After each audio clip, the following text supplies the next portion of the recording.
谁了吗？蒙之变我怎么看得见啊？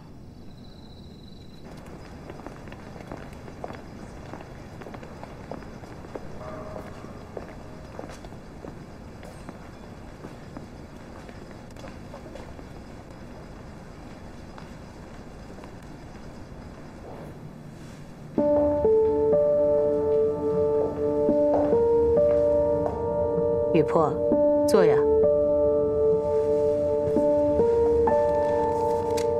你要的东西，给你带来了。先生，请问您喝点什么？不用了，我马上就走。雨破，我从来都没有请你吃过东西，不会连这个小小的心愿，你都不满足我吧？ 麻烦你一杯咖啡。好的，您稍等。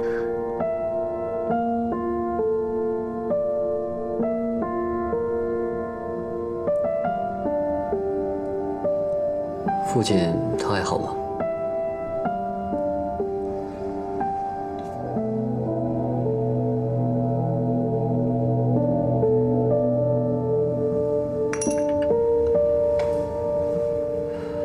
父亲告诉我说。 您的身体状况不太好，遇到焦躁和急虑的事情，经常要靠药物来排解自己，是吗？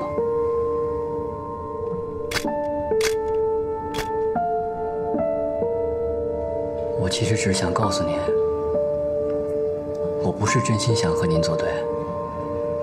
你和父亲当年的恩怨，在我现在看来，也已经性质不一样了。那天给你打电话呢？ 是我着急，语气重了一点，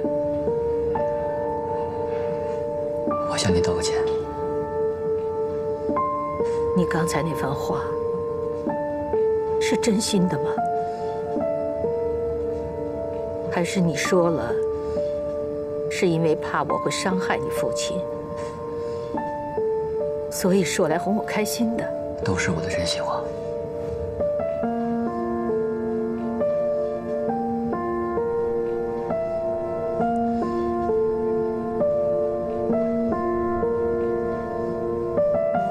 那你愿不愿意为了我放弃你的计划？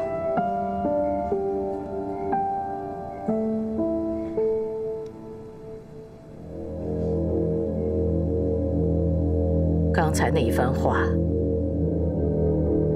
你就是为了要我放弃一切？不是，我当你没说过。记得你答应过我什么？ 好自为之吧。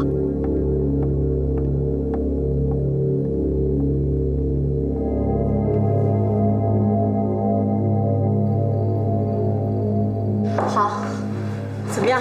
怎么说？秦副局长真的失踪了。什么？秦朗失踪了？是的，我联系了副局长所有的线人，没有人知道他的下落。一定是有什么地方我们遗漏了，我现在就去找。组长，你的脸色很差，还好吧？ 没事，你赶紧再联系整个行动组，让他们从头到尾排查一遍。我就不相信秦朗能够凭空的失踪。赶紧的。好。你这么晚来找秦朗是有什么事呢？没事，我找他喝酒。喝酒？他最近常喝酒吗？哦，你失踪那段时间他常喝醉，完了就满大街叫你名字。是我伤害他太深了，他不想原谅我，也不想见我，该怎么补偿他呢？ 对，你找到秦朗以后，你一定要好好带他，别像我跟美惠似的，等我想真心诚意待他的时候，他已经没了。你是不是有什么话要对我说？哦，没有，你快去找秦朗吧，自己小心一点。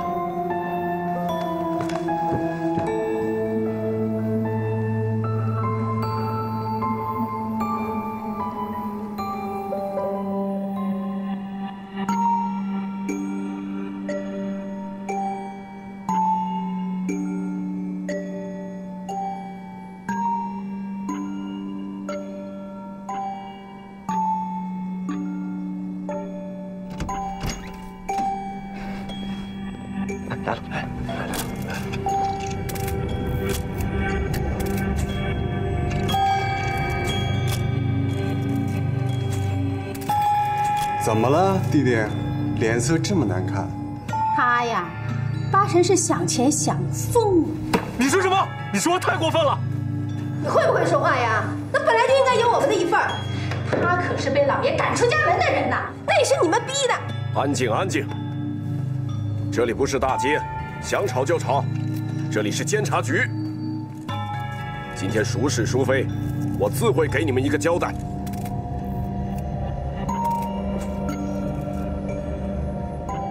乔家皇陵开采继承权案，庭审正式开始。组长，秦朗回来了吗？还没有。组长，乔家继承权的案子刚刚在监察局开始审理，我差点忘了，赶紧过去。秦朗要是回来，赶紧通知我啊！哎，知道了。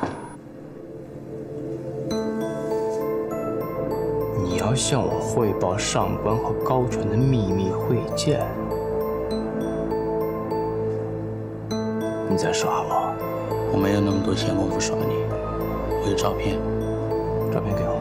你必须先答应我，拿到照片以后，你就向总局汇报上官雨坡通敌被策反，他就是潘多拉专案的主要案犯。蒙不了我，这又是你们两个人设计好的，下来个圈套让我钻。这头你用照片来吸引我，那头上官就去总局告了状。我没那么傻。冷剑，我才傻。我一直把上官雨坡当兄弟，所有人都不相信他，我相信他。他让我去做再荒唐的事情，我都会去做。暗中监视冷剑，他下班以后的去向。去过哪里？通通告诉我。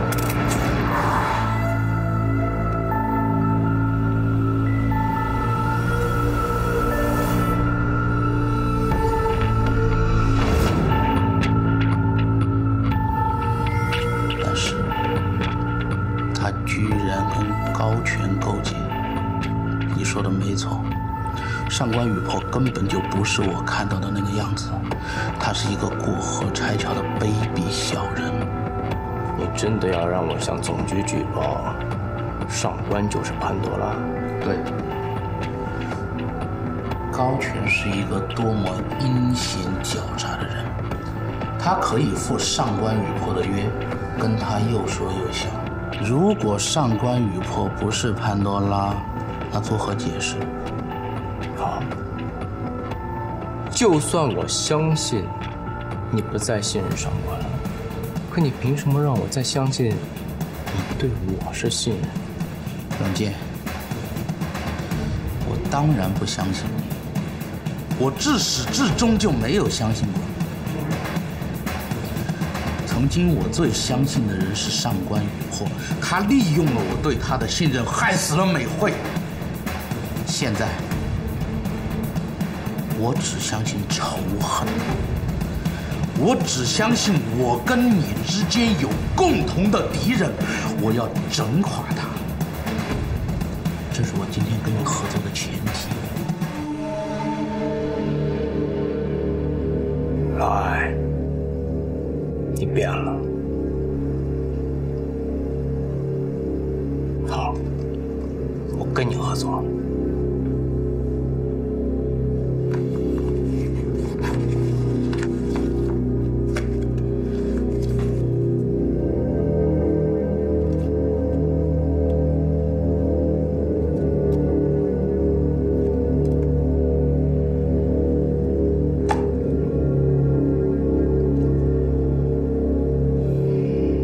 现在举报上官还不是时候，你需要等一段时间。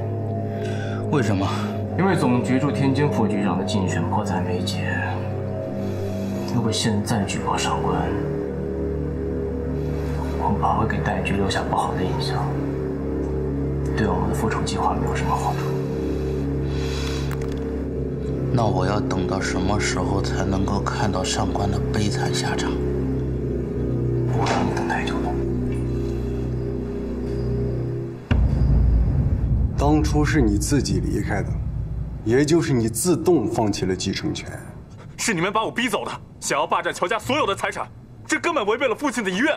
好啊，你跟我提父亲的遗愿，那你无凭无据，你凭什么证明父亲的遗愿是什么？是啊，乔儿，你不是说你有你父亲的亲笔手记吗？我父亲在上面写的清清楚楚，由我来继承开采权。那本手记呢？手记被偷了。可笑！我怎么没记得父亲留什么手记呢？八成不是被偷了吧？恐怕是压根儿就没有。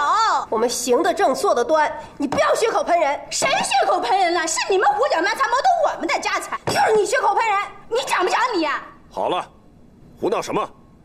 现在庭审还没结束，都给我坐下。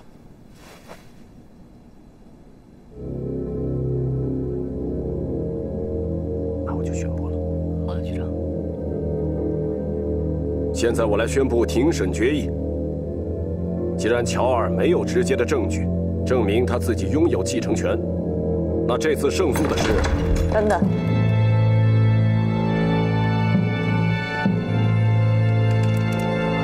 我这里有一份在乔松老爷案发现场发现的无名男士的血样报告，经过跟乔老太太的血样报告比对，可以证明那一具男尸才是真正的乔大，而现场在座的这一位是假冒的。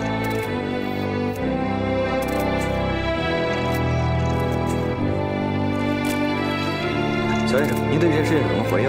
您能说两句吗？怎么可能呢？沈排长，我可能是高血压犯了。哎呀，我请求休息一会儿。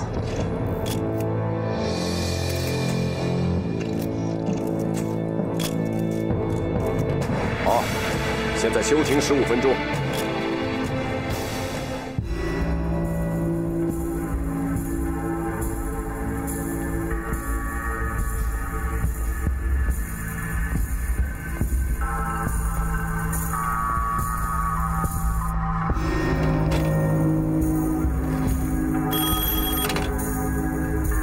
喂，将军，案子出了问题了。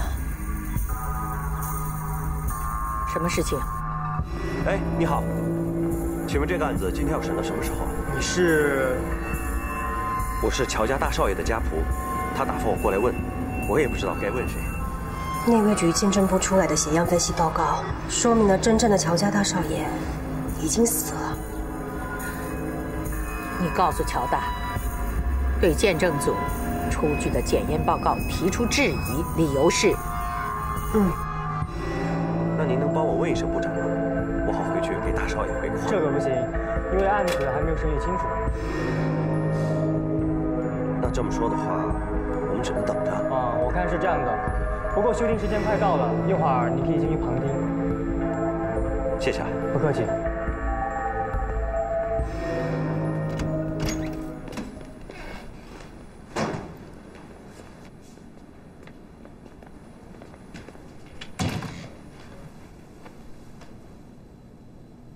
好，现在审理继续。刘组长，请你再详细的描述一下这份检验报告。乔松乔老爷被害的当晚，义租界警方在现场发现了一具无名男尸，而乔大在当天晚上则没有回家。由此，我们做出了一个大胆的假设：真正的乔大就是那具无名男尸，现场在座的这一位是假冒的。荒唐！你一会儿就知道什么叫荒唐。刘组长，你继续说。好的。为了验证我们的假设，我们采集了无名男士的血样样本，并且与乔老太太的血样进行了比对。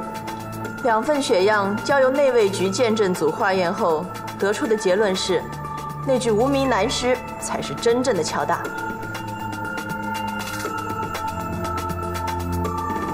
乔先生，乔先生，你有什么要说的吗？你有什么要说的吗？大家请安静一下，请听我说。刘李组长，你说血样的对比是你们鉴证科检验的，可是我得到可靠的消息，称你们内卫局鉴定科早已经被渗透，更听说前几天有内奸在审讯室被杀，所以，我怎么确定你们内卫局的鉴定是真实的，而不是有人动了手脚来诬陷？大家静一静。玉婆，你有什么看法？乔大所提出的质疑呢，也不是没有道理的。所以这个化验报告暂时不能作为证据。好，我同意上官的观点。那么今天的审理暂时……且慢，我跟这位先生恰巧有着同样的担心，所以我把血样又分出来一份，委托大英研究院做了一份化验报告。而他们的报告结论跟内卫局鉴定科是一样的，乔大已死。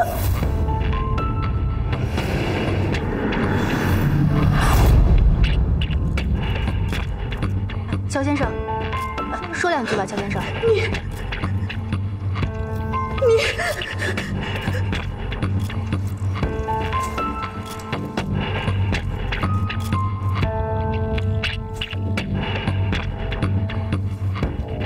大英研究院的血样报告。是啊，本来乔大已经稳操胜券了，谁知道刘立辉突然拿出这样一份证据，才使得乔文扭转乾坤的。那现在什么情况？如今的情势对我们非常的不利，乔大不得已再次装病，正在想办法护送他离开监察局。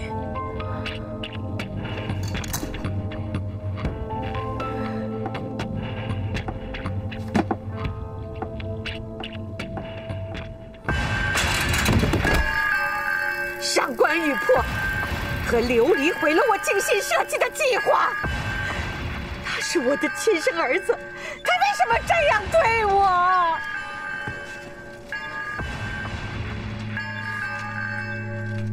你这些年通过远交行宫的国宝买卖获得的利益还少吗？就此罢手吧。不可能！地宫里的宝藏加起来都不及藏匿的黄金值钱。张大帅一心想得到一切，而我参透出大量黄金就藏在地宫的金身大佛之中，在没有挖掘出来之前，我绝对不可能放弃。你说什么？你找到了真正的多年前传说中的宝藏？哼！当年吴大帅也是志在必得，所以他才会听从林培的意见，授权给有能力开掘的商家，让他们跟政府合作开发远郊行宫。名义上是维修管理前朝旧物，背地里不就是为了寻找那批传说中被藏匿起来的黄金吗？既然如此，你自然明白在其位谋其政的道理。玉珀身为吴大帅的监察官员，他也是迫于无奈才和你对立的。在其位谋其政，说得好。这么说，我这一次次的放过他，一次次的顾念他，我是错了，我是做错了。高全，除你之外，玉珀他们未必知道行宫开发的真正秘密，不是吗？你看这样好不好？我们把玉珀和琉璃都约过来，坐下来好好谈一谈，或许我们能找到两全其美的解决办法。找他谈？他连一声母亲都不肯叫，我找他谈，我为什么？我有什么好谈的？既然他连母亲都不认，那我眼里就没有他这个儿子。那都是我的错。当年在玉珀还在襁褓之中，我就带走了他，害得你们母子29年没见。你要怪就怪我吧。我当然怪你。你义正辞严说我用了多卑鄙的手段，教唆你的儿子，让他投身张大帅麾下。你呢？你就不卑鄙了吗？他从小在被你灌输的思想之下长大，他有自己选择的权利吗？是你抢他在先，现在你反倒怪我把他给抢回来。父亲，我不争了，儿子是你的，他有自己的信念，自己的人生。高全，这么多年来我所受到的这些惩罚，难道还不足以警醒你，别再步我的后尘了？还不够？软的不行就来硬的，我倒要看看上官玉珀是不是真的潘多拉，能踩着他母亲的尸体往上爬。高觉，你要怎样才肯放手啊？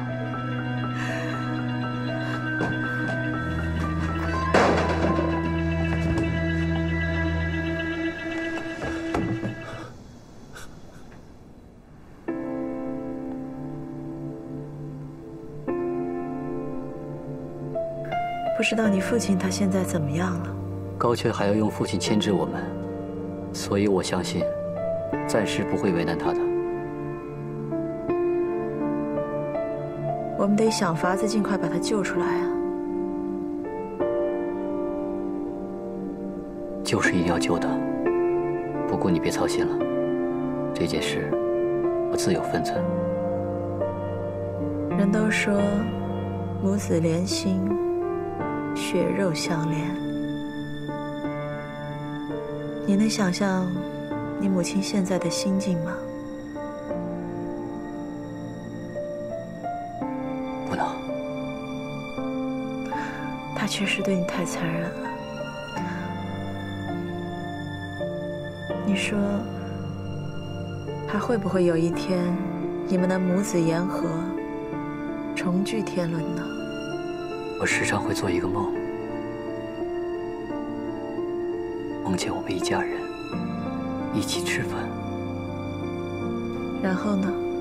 然后就没有然后了。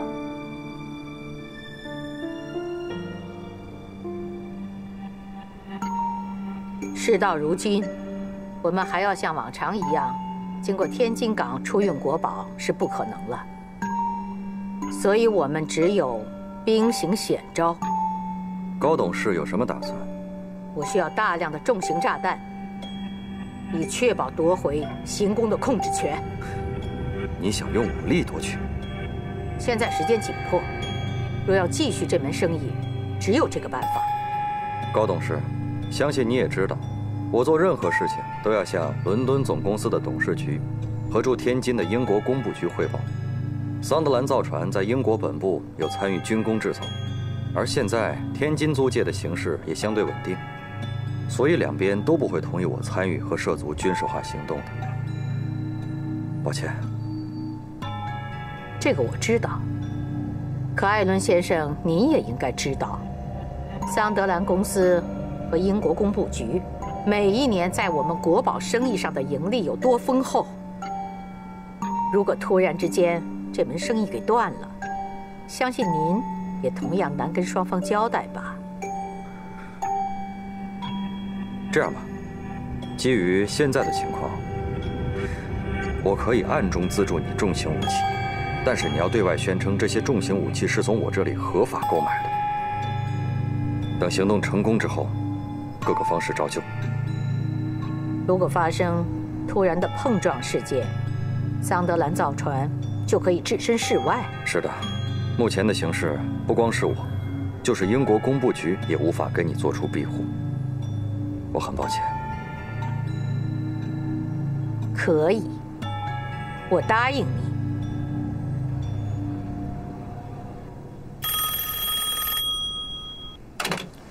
喂，你好。是我。戴局长，你有什么吩咐？你现在立刻去9楼会议室，替我考察一位总局副局长候选人。是。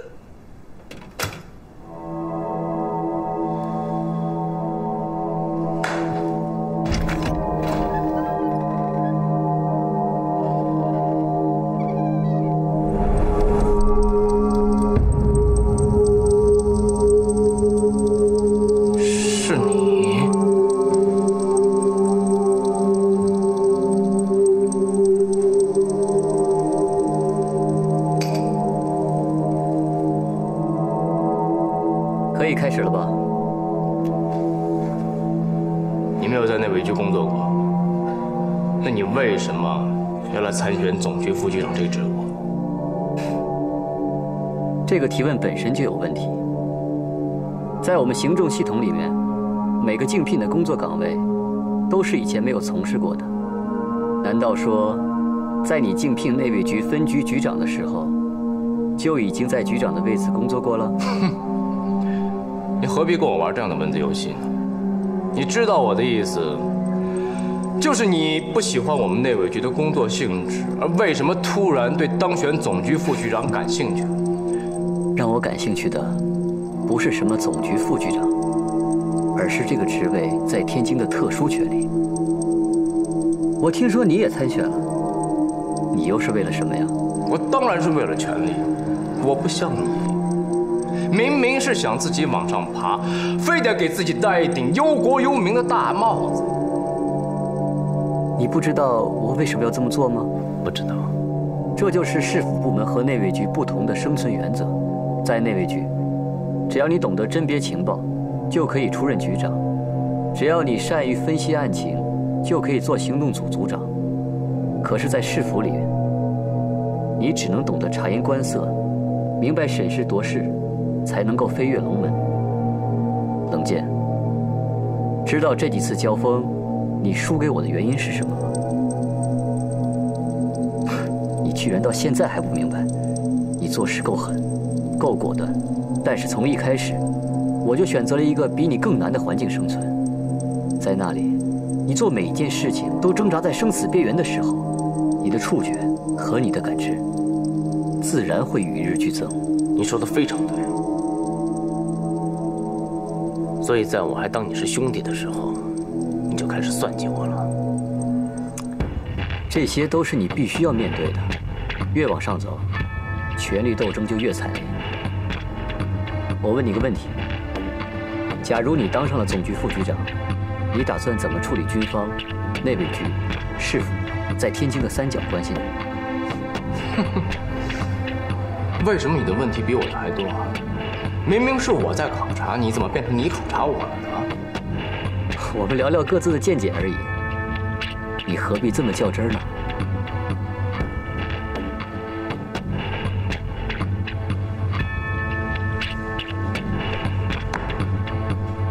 我还有事儿啊。等一下，想到问题答案了，记得随时联系我，我们继续聊。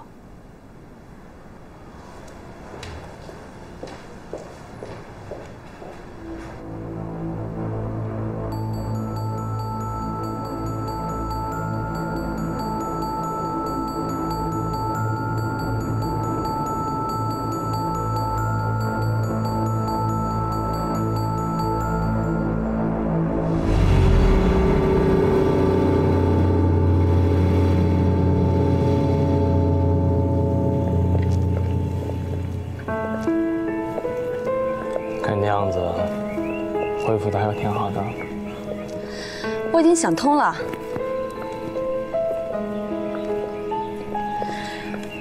我对上官雨破的爱，只是我一厢情愿罢了。他不会对我有任何回应，哪怕是一丝安慰。他只是在利用我对他的这种爱，这种爱对于他来说一文不值。我的身份才是他最需要的。其实你能看清上官的本质就好了。像他这样的人，不值得你为他流泪。所以啊，我要争取拿回我所失去的所有尊严、地位，还有名誉，甚至是我为他流的眼泪，也要让他再流一次。现在是该我们反击的时候了。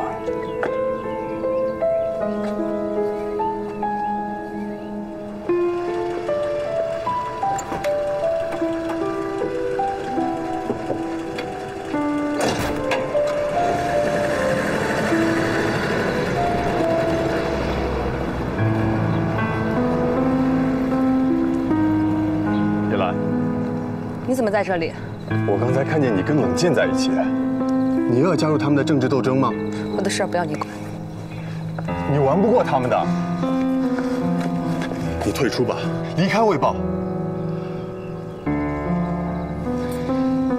你以后的生活我来照顾，我们一起过平淡的生活，过安稳的日子，好吗？对不起，我不能接受。至少我现在不能接受。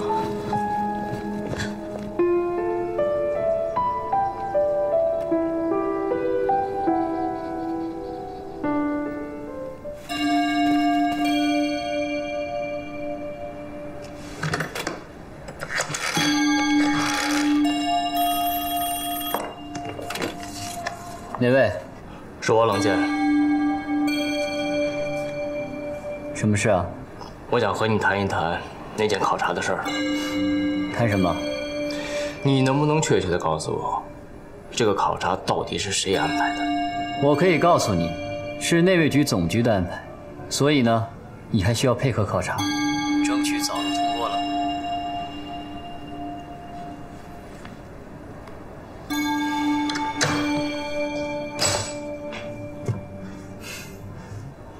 这考察恐怕没那么容易通过吧？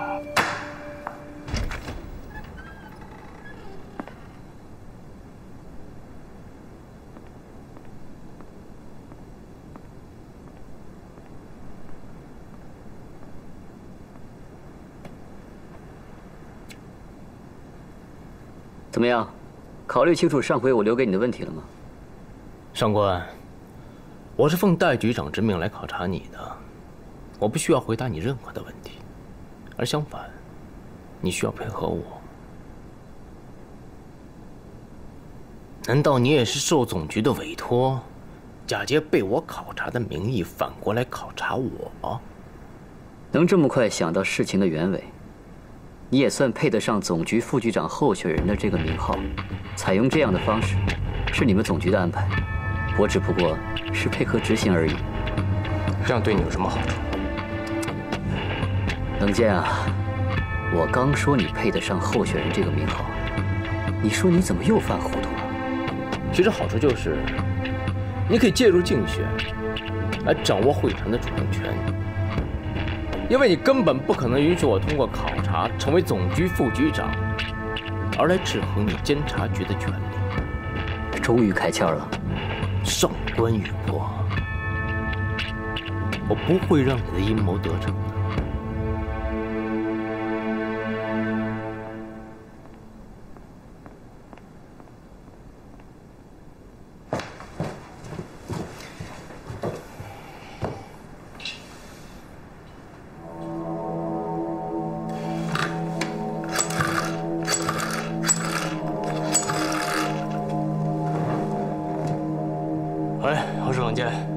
喂，我听着呢。上官雨破假公济私，利用职务之便打压我。我需要你在头版发一条消息，让他妥协。你考虑清楚了，只要你给我有价值的新闻消息，我就能帮你操作。进来。哦，我会联系你的。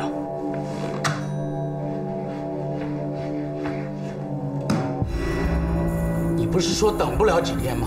为什么到现在你还没有动作？我不跟你说过了吗？现在是总局驻天津副局长竞选的关键时期，在这个节骨眼上，我们举报，戴局长不会相信。我们必须要等过了这个时间，等竞选。等，你就知道让我等，我等不了了。那你要怎么样？把照片给我，我自己跟总局举报。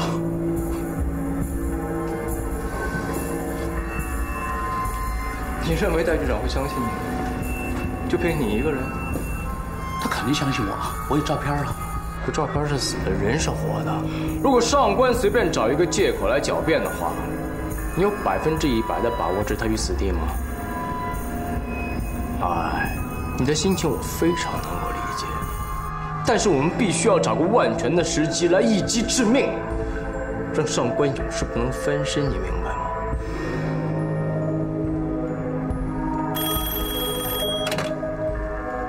喂，我是冷剑。是我。戴局长，你有什么指示？我来了解一下情况。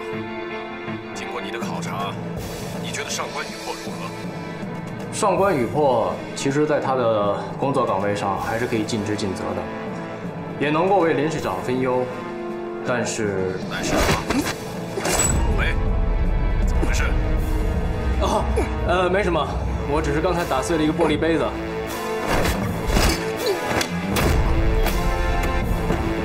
但是上官他没有在内卫局的工作经验，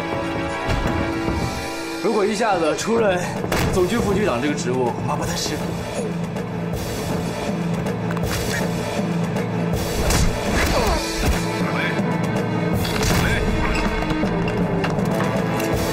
戴局长，您刚才的意思是？我再考虑一下，随后跟你联系。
是我，冷剑，什么事啊？